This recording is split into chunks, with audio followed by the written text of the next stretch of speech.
Hello guys, welcome back to yet another video. Welcome back to F1 with Mike. I know it's been a while, I've been away, but as you can tell from my voice, I'm currently recovering from illness. So, which is thankfully I'm here. I can make another video, and we're back. And hopefully, I'm not down for any reason again. Without further ado, let's get into today's video. And also, before we go into proper Monaco Grand Prix preview, let's talk about last week. You know, the first race of the triple header, the race at Imola, Max Verstappen winning. Surprise, surprise, actually the Red Bull did better than the McLaren. Maybe is this like the turn, has Red Bull turned like a new leaf to like them actually competing, or was it the technical directives that curbed McLaren's performance?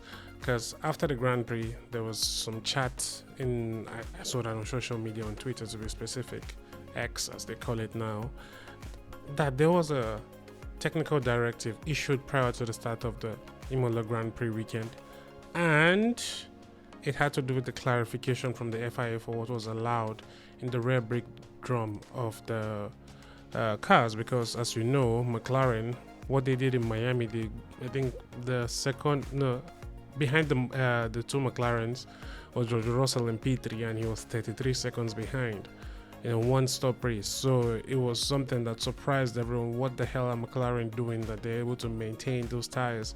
And as you know, Red Bull has been poking. So because of their poking and asking of questions, the FIA have clarified what is allowed and what is not allowed in the rear brake drum of the car. So maybe that might have hindered the performance of McLaren at Imola, although McLaren deny having been affected by that. So let's see how it goes. I think when we go back to representative circuits like Spain and Canada, we'll know more. Although there are also more technical directives coming up for those races as well. As you know, at the Spanish Grand Prix will be the first time where the technical directive is basically about the flexi wings, the flexibility of the wings and any other flexible part of the car. And this has been done to curb, obviously, if you see cars like Mercedes, McLaren, they have been exploiting these areas as well as Mercedes, even Alpine. But now there are stiffer tests to the cars to make sure that these cars are not flexing too much on the load. So now the load test is going to be changed, and the measurement of these wings for the flexibility is going to be more stringent from the Spanish Grand Prix. But we've known this already since the beginning of the season, at least after preseason testing, because the FIA were not happy about what they were seeing. Anyway, and the next technical directive after that will be in Canada. So for the next two races after Monaco, we have technical directives for all of them, and that one has to do with the components that has to do with the skid plates, I think, of the car, under the car, what you use to measure the plank wear. Basically, the material that are used as skid plates. Now, if you notice at the Chinese Grand Prix, despite Lewis Hamilton winning in the sprint, he lost in the race. I mean, not like he lost, he got disqualified because of his plank wear. Now, we don't know what team this technical directive is aimed at, but we know there's a clarification on what material can be used. I think because there's a rumor that there are certain cars that after that has been measured, like let's say prior to the race, some teams can go ahead and change it, you know, like, so of course, I mean, F1 teams are always looking for loopholes for dominance or to win. Any competitive advantage will be taken. So the FIA has clamped down on that, and that will come in at the Canadian Grand Prix when they start the different measurements on that. And also, yesterday, there was also a charity race, not a charity race, a charity football match between the F1 drivers, and I don't know who they are, but it was organized by the Automobile Club de Monaco. So I think it's an automobile club in Monaco, and well, basically the Formula One drivers lost 6-4. I think Pierre Gasly was one of the scorers. Sainz was behaving like Xavi on that field. So it was good to see the nice charity match, but they lost 6-4. But it was all for charity. I guess they should just focus on driving. But I think Pierre Gasly was one of the good players. He scored and he assisted. So it was nice to see. And also there was a private screening for the F1 movie coming up. I think the movie is going to be released in cinemas June 27th. So, but there was a private screening that was held for the Formula One drivers and the team principals. And technically, you would say everyone was there. Of all the drivers were there, except two. Lance is one of them. We don't know why Lance Stroll was not there. But Max Verstappen was not there, and he was online streaming as Franz Hermann. As you know, this joke has been running with itself. Is Franz Hermann, and he has taken on that full alter ego. Franz Hermann was sim racing while his mates were watching the new F1 movie. They had a private screening for that. I think F1 team principals, the drivers, and a few others. I think I saw a review by Kimi Antonelli right after the race where he said the movie was long. It was long, but I mean, of course, he can't give spoilers or anything. But I can't wait to see the movie for myself as well. So June 27th, the movie will be out, and I'm sure I've been getting emails from F1 to get my tickets. I'm like, listen, I'm not really looking forward to seeing that movie, but you know what, I hope it is a good one. You know, you don't want any cliche thing. Also, coming to Monaco, McLaren as usual always have a special livery for Monaco. I think in the last 4 years they have had different liveries for this race, and this year they're coming with a different livery as well. So I mean, it doesn't look too different to the car that they were driving last year, like not the one for the Monaco Grand Prix, but the one they had throughout the entire year, you know. But I think this one is honoring the first McLaren that was driven, the first McLaren entry into F1, the first race. I think there's a tribute to that car. So, but it looks nice, and also their race suits are different. And also Ferrari, I mean, I think HP are trying to turn Ferrari from the red team to the white and blue team, basically, because I don't understand why Ferrari are just changing their the driver suits every time when there's opportunity for HP to milk their sponsorship money they take. They don't leave anything on the table. So yes, and also so Ferrari drivers, they are both having special race suits for this weekend. It's just a sponsorship thing, of course.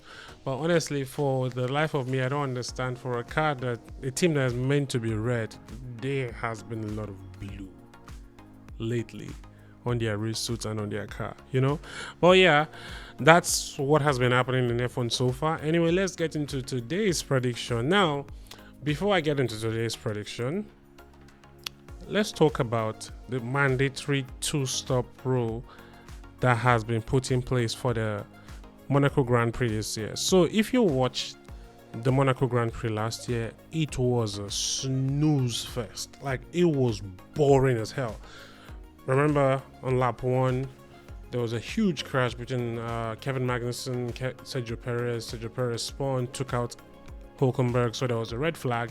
Now all the drivers that started on soft tires had to now put on either medium or hard tires. And I remember last year George Russell did 71 laps on medium tires because it is almost impossible to overtake in Monaco.